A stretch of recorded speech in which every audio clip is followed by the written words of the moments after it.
Grammy award विजेता संगीतकार Ricky cage राष्ट्रगान के एक नए संस्करण के साथ तैयार है। क्यों उन्होंने ये नया संस्करण बनाया है, कितनी मुश्किलें इसमें आए, इस पर बात करने के लिए खुद इस समय हमारे साथ मौजूद है रिकी केज। रिकी केज जी, न्यूज़ नेशन पर आपका स्वागत है। Thank you so much. एक बार फिर से आप नए संस्करण के साथ तैयार हैं राष्ट्रगान की। किस तरह से ये वाला अलग है? जो पिछले साल मैंने किया था ये 100 पीस ब्रिटिश सिम्फनी ऑर्केस्ट्रा के साथ, वो बहुत ही बड़ा वर्जन था नेशनल एंथम का, very big, very epic version. This year I decided that I want to take that big epic version, लेकिन I want to add Indian instruments to it and I want to add the best Indian instruments to it. तो मैंने सोचा किसको बुलाया ये Indian instruments, तो मैंने सोचा अगर ये मुझे करना है सिर्फ अगर मुझे सबसे बेहतर एंड सबसे लेजेंडरी इंडियन इंस्ट्रूमेंटलिस्ट मिले। So I contacted Pandit Hariprasad Chaurasia, and to my absolute astonishment, he said yes.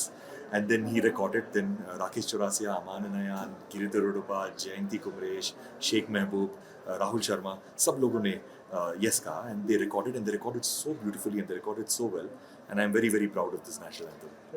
अगर हम नेशनल एंथम की बात करें, पहले भी आपने नए बनाए थे, आखिर आप ऐसा क्यों कर रहे हैं, क्या लगाव है इसके? The national anthem मेरे सारे हिंदुस्तानियों के रगों में है, मेरे भी रगों में है, क्योंकि the first piece of music that I ever learned on the keyboard was the Indian national anthem. So as a child at the age of 2 and a half, there was one keyboard lying down at home, and I was just playing on the notes of the keyboard. And national anthem के पहले जो notes है ना बहुत repetitive है, तो मैं वो notes को repetitively बजा रहा था, और मैंने सोचा अरे ये तो national anthem है।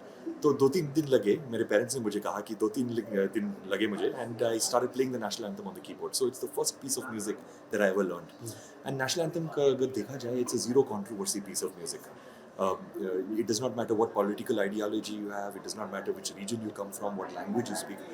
When you listen to the first few notes of the national anthem, you will immediately stand up and you will feel a sense of pride for the nation, and you will feel a sense of duty for our country.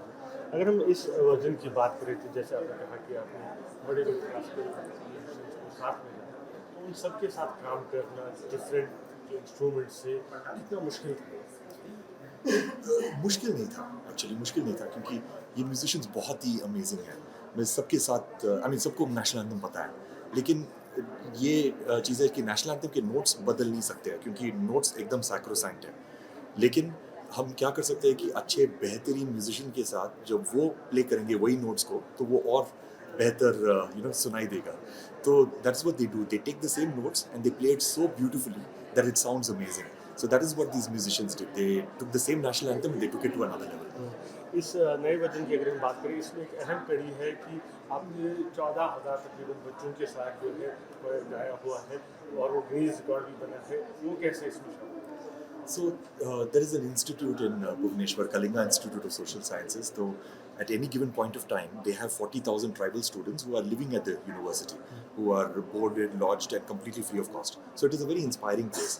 So I keep going over there, and I keep learning from the children. I learn from the teachers. I spend time with the children, and I decided that I wanted to give them a music lesson. तो मैंने उनको एक music lesson दिया 14,000 बच्चों को। तो वो music lesson की एंड में मैंने उनसे नेशनल एंथम क्वायर की तरह से गवाया, and that got recorded. We recorded it with over 200 microphones very professionally. एक पूरा स्टेडियम को हमने रिकॉर्डिंग स्टूडियो बना दिया, एंड वो नेशनल एंथम है। अगर हम आज की युवा की बात करें तो उन्हें क्या मैसेज देना चाहेंगे आप म्यूज़िक को लेकर? क्योंकि हम देख रहे हैं लगातार जो है लोग अब म्यूज़िक की तरफ आ रहे हैं, युवा आ रहा है, तो उनको क्या message? So my message to the youngsters is that try to make music which is based on your own sensibility. सब लोग जब म्यूज़िक में आना चाहते हैं प्रोफेशनली, तो वो फिल्म इंडस्ट्री में जाना चाहते हैं। फिल्म इंडस्ट्री में म्यूज़िक क्या है? एक डायरेक्टर बोलता है ये करने के लिए, एक प्रोड्यूसर बोलता है ये करने के लिए, लेकिन बहुत कम म्यूजिशियंस हैं जो अपने ही दिल से म्यूज़िक बनाते हैं। तो I would encourage everybody that वो पैसे भी बनाओ, लेकिन make music that is from your heart, क्योंकि वो दिल को छूता है। शुक्रिया न्यूज़ नेशन से बात करने थैंक के यू लिए। So much. तो रिकी केज कह रहे हैं कि अगर आपको म्यूजिक बनाना है तो दिल से बनाइए।